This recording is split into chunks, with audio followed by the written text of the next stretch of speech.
Hi there, and welcome again to the Explaining History podcast.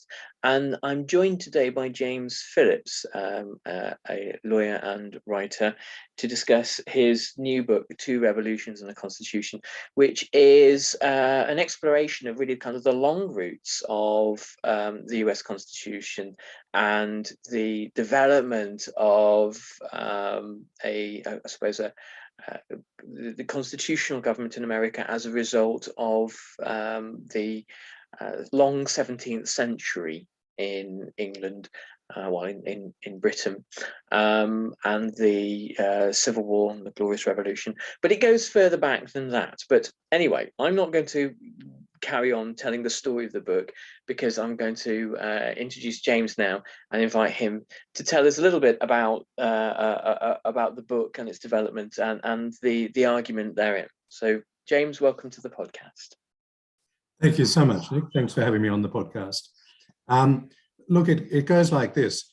As a practicing lawyer for many years, I learned the value of deep context in understanding an issue or a problem. And as an historian, which I am more fully, I'm spending more of my time on now, the same issue arises. You can think of that issue, the importance of context. Perhaps one way of reminding ourselves of its importance is the deep historical knowledge that Henry Kissinger used to demonstrate when he was trotting around the globe in the 1970s, engaging in a large number of tasks, including, of course, the separation of the Soviet Union and China for strategic reasons and the recognition of China. He had a deep historical knowledge. He was born in Germany himself and studied history when he went to the United States as a refugee, etc. Sometimes people who lack historical knowledge and understanding find it more difficult to contextualize present events. And I know, Nick, that that's something you've touched on often in your podcasts. So for me, the question of how did the American Constitution come about is really a vitally important question for all of us because of America's importance in the world. I'd say particularly for its importance for the part of the world that is, freer and more democratic, but for the world as a whole. And America wasn't built just on the basis of the group of people who were living in a particular place at a particular time. It was built largely by immigration to a country that was underpinned by the Constitution. It's of really vital importance. So when I read or hear about the Constitution was just conceived at the Philadelphia Convention in 1787 by the group of people in that room, many of them remarkable people and very learned and knowledgeable about Republican government and constitutions to the extent they had existed at that time, because the American Constitution was the first major modern constitution. So there were not the depth of constitutions out there that can be looked at now. But when it's written as though it was just handed down from on high to this group of inspired geniuses, it obviously is a story that lacks authenticity. And that is part of the narrative of American exceptionalism, which I personally think is not helpful for us to properly understand the origins of America. I think some of the turbulence we see in America today is about a reaction to that exceptionalist narrative. So what I've tried to do is give, as you said, a longer sort of ramp to what produced the Constitution. And as you alluded to, I actually go back a bit further than the first English Revolution, the trial and execution of Charles I for tyranny, for betraying his own people by engaging in tyrannous government. I go back to the founding charters of Virginia and Massachusetts. And one of the things that you see from the very beginning, those founding charters, is that because of the logistics of communication across the Atlantic, when you were talking about sailing ships in the early 17th century, the local settlements there were very tenuous settlements initially, had to have a degree of local decision-making capability. So from the beginning, they had partial independence. And what the book explores is how that partial independence sort of grows over time, how it gets mixed with the Republican government that was the learning coming out of and the ethos of the Republican government that was established in England after the trial and execution of Charles I, and then how the Stuart Kings, Charles II and James II, tried to push back on partial American independence, how that led not only to revolution in England, as what some people call the Glorious Revolution, but it led to revolutions in New England, Maryland, and New York. And then the development of, what should we say, constitutional government, where even in Britain there was an expectation that Parliament was at least a co-equal partner with the monarch. Wasn't quite at the stage of parliamentary supremacy, perhaps at that stage, but moving generally in that direction. And how that reinforced, if you like, the ethos of significant local independence in America, and how all that is part of the platform for the events of the American War of Independence, the American Revolution, and the Constitutional Convention in 1787. In a way, for quite some period into the build-up of the outbreak of the American Revolution, there was nothing inevitable about it. There was still significant numbers of American colonists that viewed themselves as Englishmen, and there were numbers of people who thought, well, some sort of arrangement with England, with Britain is necessary, but actually breaking away and forming a republic, or forming some kind of separate state, because the final model of a republic wasn't settled for quite some time. That's not necessarily desirable. At what point do you think during that it becomes inevitable that there would be that there would be a separate state, probably a republic, governed by a constitution? Yeah, you're absolutely right. Not until very late. So the momentum starts to build from 1763, when the British government, significantly in order to help it to deal with the enormous debt that it had taken on in what was really a global war with France, the 7 Years' War, which was fought, a fair bit of which was fought in North America, but not all of it. It was also an oceanic and naval war, etc. So from 1763, the British start to say, well, hold on, these colonies of ours, and we've just fought this war partly to defend them from the French and from Native Americans. These colonies of ours are very lightly touched. They're contributing a bit to Britain economically through the Navigation Act system, which involved giving preference to British ships, etc. But they're not contributing much by way of tax revenue. We need them to actually contribute something to this enormous debt. And I have data in the book about the range of taxation on people in the American colonies compared with people in Britain. And it was, huge. Like from memory, people in Pennsylvania were paying something like 1/20th of the tax that people in Britain were paying. And even the most highly taxed people in the American colonies were still paying only about 1/5 of what people in Britain were paying. So you can understand, if you're sitting in Westminster and you're looking across at these Britons in North America who are prospering well, they had higher incomes than people in Britain, that it seemed entirely reasonable that they should contribute to tax revenue. But for various reasons, this didn't go down well in America. No. And from 1763, momentum started to build. But it wasn't until quite a while after that that it started to become anything like inevitable. Because there was quite a resentment in America about I was reading recently about the number of kind of copies of the Magna Carta that were being printed in the colonies at the time.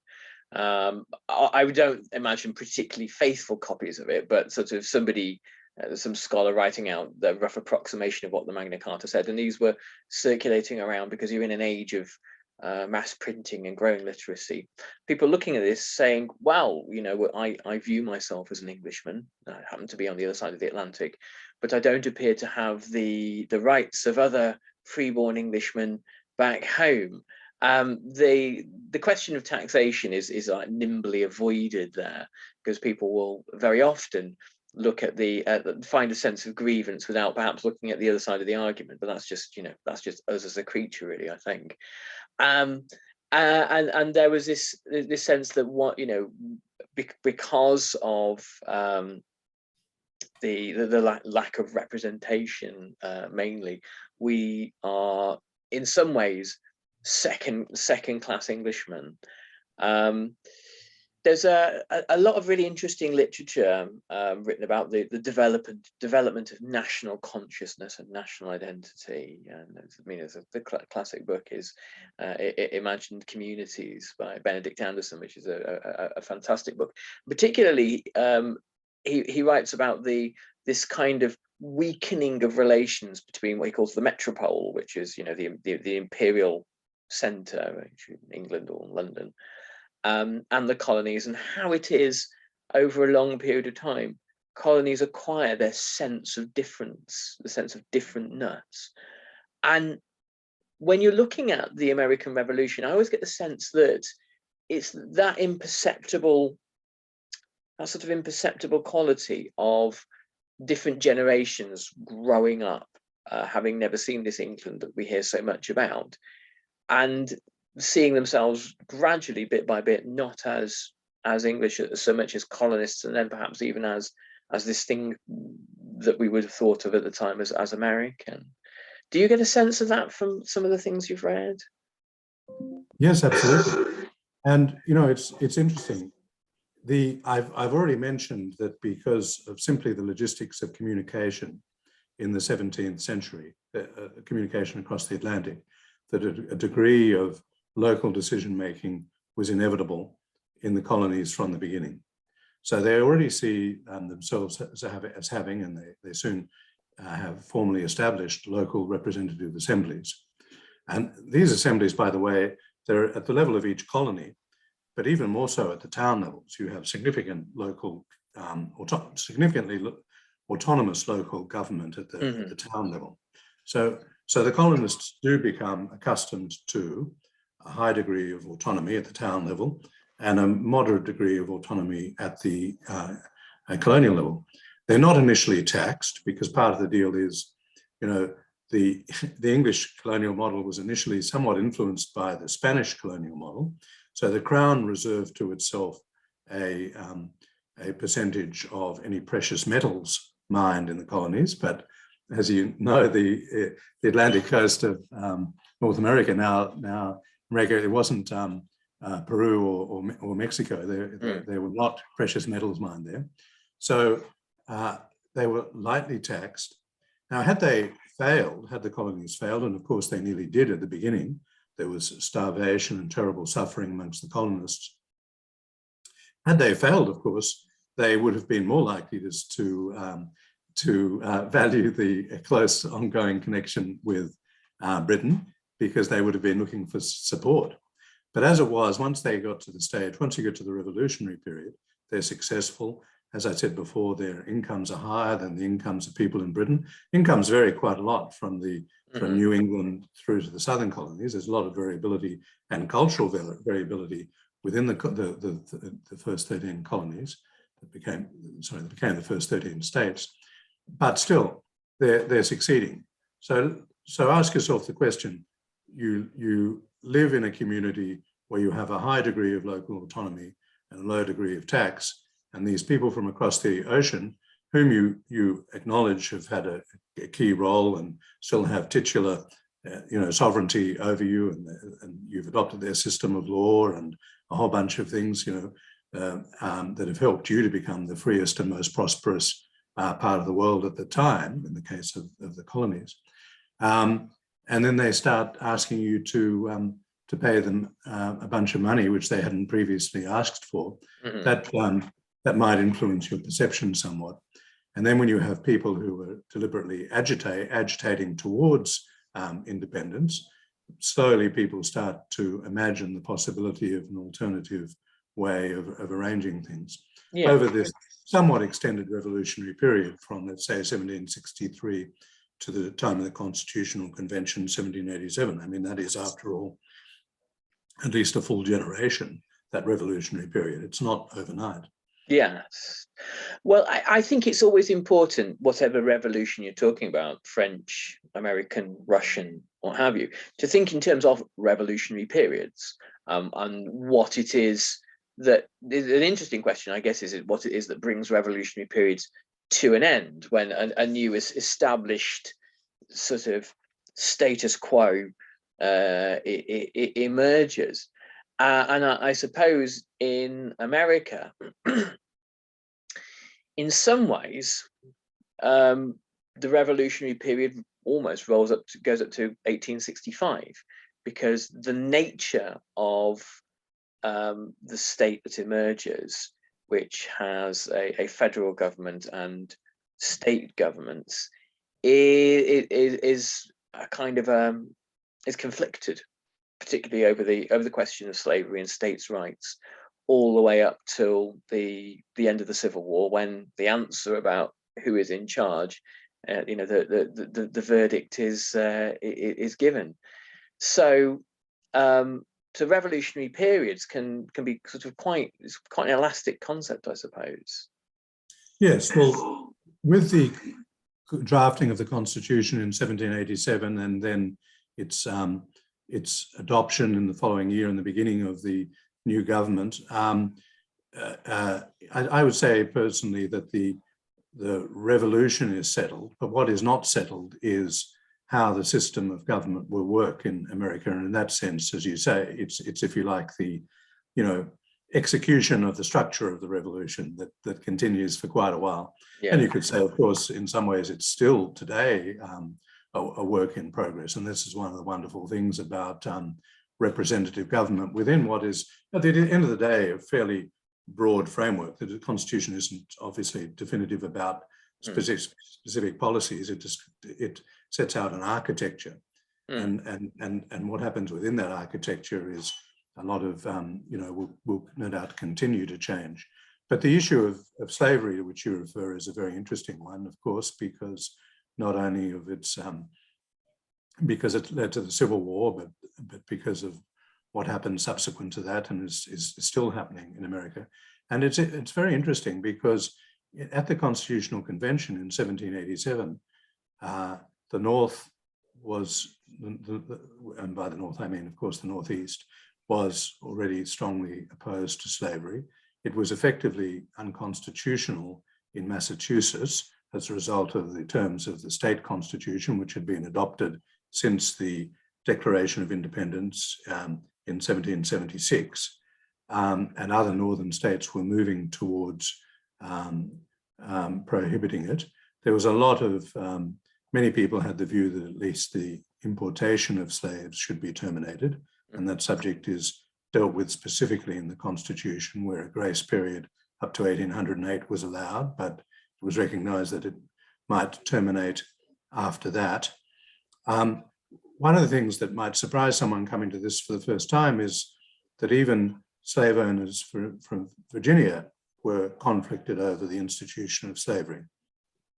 Some of them spoke against it as an institution tending to degrade morals, and not just being oppressive to the slaves, obviously, but degrading the morals of and the work ethic of the whites. So it was really, the further south you went, the more entrenched support for slavery became, and it was particularly strong in South Carolina and Georgia. And one of the things that's easy to overlook when one is considering these issues in the context of the Constitution is that states like Virginia, their slave populations were considered to be mature because the children of slaves unfortunately became slaves themselves. There was no perception of a need to import more slaves there. All this changed somewhat when the cotton gin was invented very shortly afterwards, and the Napoleonic Wars led to enormous demand for American cotton. And then there was a rapidly increasing demand for slaves after the Constitution was adopted. Mm-hmm. At the very end of the 18th century and the beginning of the 19th century, which somewhat changed these dynamics. But at the convention itself, the Constitutional Convention, was quite conflicted over the question of slavery, but they recognized that it was impossible to achieve the Union if slavery was immediately prohibited, or even if the importation of slaves was immediately prohibited, because Georgia and South Carolina were very clear that they would not join the Union in those circumstances. Mm-hmm. So there had to be the framers of the Constitution had to work with the realities that they had. Essentially, they had to offer concessions in order to draw the slave-owning states in. There was one way in which I've often perceived the way Southern states looked at the Union was it was to many in places like Carolina, the Union, they didn't really anticipate it as being a kind of a state. They more anticipated it as being a kind of a useful federation if, for example, predatory European powers turned up like the British or the French. And at that point, it kind of made sense to band together and to act in unison. But by and large, the idea of ceding control to a central government wasn't really what they'd signed up for. Do you get a sense of that, or? Yes, absolutely.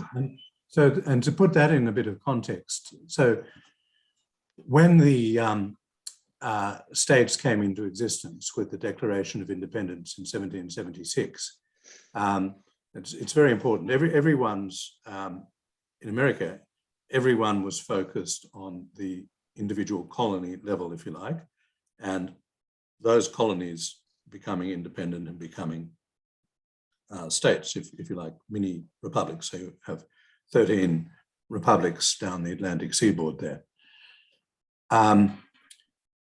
They're definitely not thinking of replacing what they've convinced themselves was the tyrannical British monarch and the tyrannical British Parliament with a new, potentially tyrannous American president or king or parliament or Congress sitting over the top of them. Absolutely not. But they have to carry on the war. And the truth is, they did a pretty bad job of providing resources, both men and finance and equipment and supplies to the American army. And of course, if the French had not joined the Americans, the outcome of the war may have been rather different. Mm-hmm. But the structure they adopt for the purpose of cooperating, as you say, in matters of national defense in particular, and in this case, defense against the British, was they adopt a legal structure under a document called the Articles of Confederation. Mm-hmm. And in the Articles of Confederation, the states themselves as sovereign entities are represented. The citizens of the states are not represented. And the central government, if you like, almost too strong a term, of the Confederation has no power to tax. So it sort of sends invoices out to the states from time to time, which the states often ignore. Mm. It asks for them to supply men for the war effort, and those requests are often ignored. When the British finally come to enter into a peace treaty with the United States and recognize the independence that they've effectively, the colonies are lost, the preambles of the peace treaty is very, very clear. It lists 13 separate states, and it says these United States viz, and it lists the states. So it's not even acknowledging the existence of a unitary United States. Yes. In the peace treaty, where it recognizes the independence of the 13 former colonies. And this is a big issue. And what happens in the period between the the Declaration of Independence and the establishment of the sort of confederation government and the drafting of the Constitution in 1787 is that it becomes obvious that the Articles of Confederation in the system is too weak and it's not providing sufficient benefits to, it's not working. But then that still gives rise to the question you raise. So, okay, we're going to need a stronger federal government of some sort.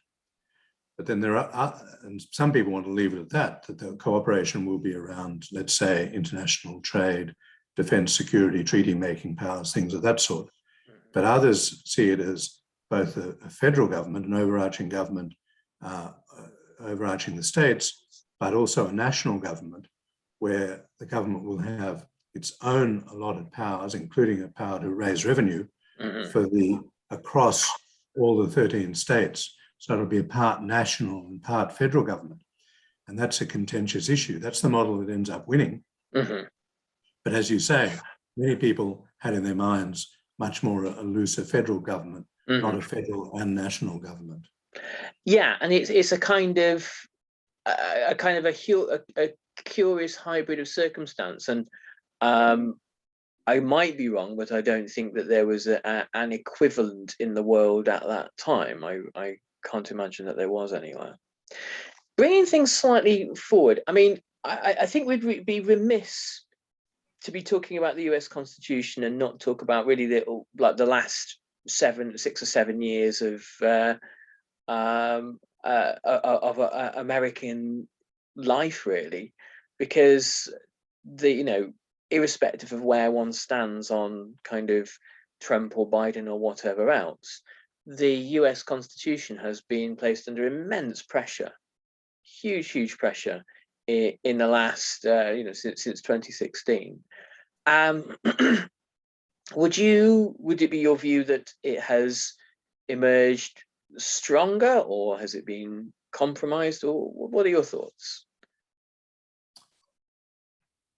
Well, I suppose two of the areas that one thinks of for recent years are the appointments to and the somewhat political nature of the Supreme Court. And that system is different from the system in Britain, of course, where appointments are not made by political administrations. And the question of the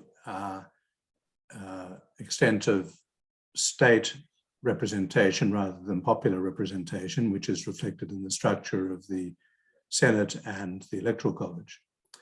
Now,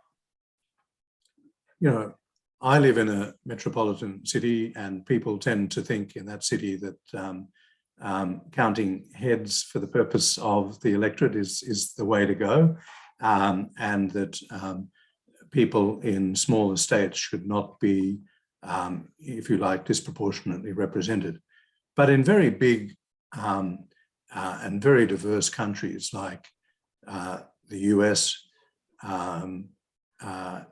perhaps Canada and Australia, and one could wonder how diversity is managed within somewhere like Russia too, but we won't go there because that's an entirely different constitutional tradition. The question of representation of the states as sovereign entity within the federal national government is always going to be contentious. If it's a federal government, then they should be highly represented, and the underlying electorate should not be just one vote per person, because it's effectively a union of states, not of citizens. But then, to the extent it's a national government, then perhaps it should be of the citizens. And this is where that fusion of the two models, national and federal, that we talked about before, it becomes alive, right? In the structure of the Senate, where each state gets 2 senators, no matter the population, and in the Electoral College, where the number of votes in the college is the aggregate of the number of votes for each state in the House of Representatives and in the Senate, which obviously then has a bias towards the smaller states. Personally, I think it's inherent in the federal national structure of the government that the smaller states are, if you like, or a single individual elector, individual voter, in one of the smaller states has more influence in the composition of the Senate and the Electoral College than someone in Los Angeles or New York. It seems to me that when people speak otherwise, they're forgetting the partly federal nature of the system of government. As for the Supreme Court, well, I don't really have anything to elaborate on that. Once the decision was made that appointments would be made by the president, it follows that the appointments would be politicized. Sure. Is that able to be undone? Could you do in America what happens in, say, Britain, where it's not such a politicized project? I don't think you could unwind it, because people would say, well, that makes it less representative. So you could say that one way to view the contentiousness of these appointments is that the structure of the Constitution implies the possibility of political appointments to the court. And you have, particularly since the January 6th insurrection, or whatever you want to call it, you had a president in Donald Trump who was pretty explicit about his willingness to not abide by a rules-based system. I wouldn't even say the law, because some of the aspects of the US Constitution as it applies to the powers of presidents rely on this idea, and the same is true in Britain, even though we have an unwritten constitution here, that you will have the honourable guy, the person who's willing to work within a set of given parameters. And obviously, Trump, you might be forgiven for thinking is the first exception to the rule, but you could argue that Nixon before him, and various dodgy things that happened under Reagan with the Iran-Contra affair, and I'm sure there are numerous other examples. There have been presidents throughout the last couple of hundred years who have bent the rules, but I don't think have disregarded them to the extent that Trump has. Do you think that the Constitution has successfully constrained him, or has it failed in parts? Yes. We'd better add at least one Democrat to that list. Yes, please, let's do that. FDR was threatening to talk about politicizing the Supreme Court. He was threatening to completely stack the court. Look, I personally have pushed back on a couple of occasions on naming seeking to characterize January the 6th as a coup. Partly because, and I think a riot or possibly an insurrection is a better term, because there was, if you think about what you'd have to do in order to pull off, in order to deny the proper, the installation of a president who was duly elected in America, and to pull off a proper coup, it would be prodigious. And Trump was nowhere near, right? You'd have to somehow corrupt not only a mob and, let's say, some members of Congress. You'd have to corrupt the military, the Supreme Court, the police forces, and you'd have to do that not just at the federal national level, but across many of the states as well.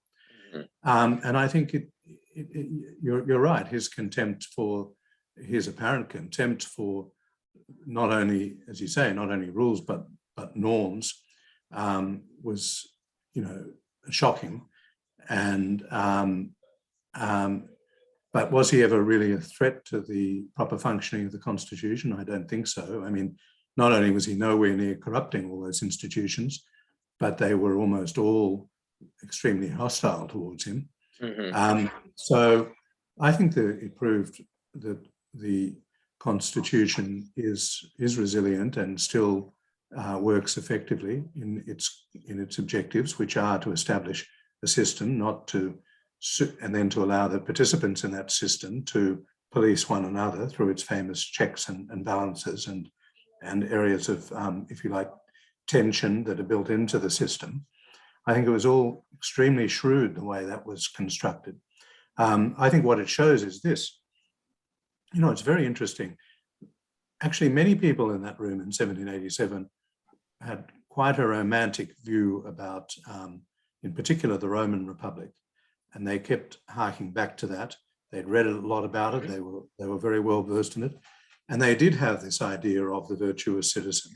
And Washington was seen as being the virtuous citizen who had given up much to serve as the leader of the American forces in the Revolutionary War. That it became apparent in, let's say, the first 20 years of the Republic that the model of the virtuous citizen was a bit idealistic and not particularly aligned to what were not entirely democratic policies, but politics, because the electorate didn't include all free men. There was a property qualification in most places, and of course it didn't include women or slaves.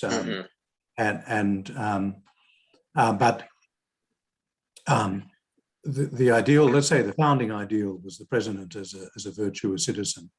And you look at the distance that we've traveled when we end up with a sort of, I don't want to use the word deranged, but an extremely unconventional narcissist like Donald Trump. It's a long way from the virtuous citizen model. Yeah. But the structure is still holding up and it's still resilient. He didn't manage to corrupt the structure as far as I can see. No. Well, thank you so much, James. We'll finish there. That was a wonderful discussion. Really, really fascinating. Now, just to do a quick plug at the end. It's upside down. Two Revolutions and a Constitution, how the English and American revolutions produced the American Constitution, available in all good bookshops. And I will be doing a giveaway. I was kindly sent this by the publisher, so I'll be doing a giveaway, and I'll be putting a question on the blog. Check it out, and we'll get this copy out to you in the not too distant future.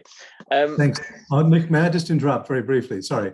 In particular, it's being distributed online. So in particular, through the online distribution channels.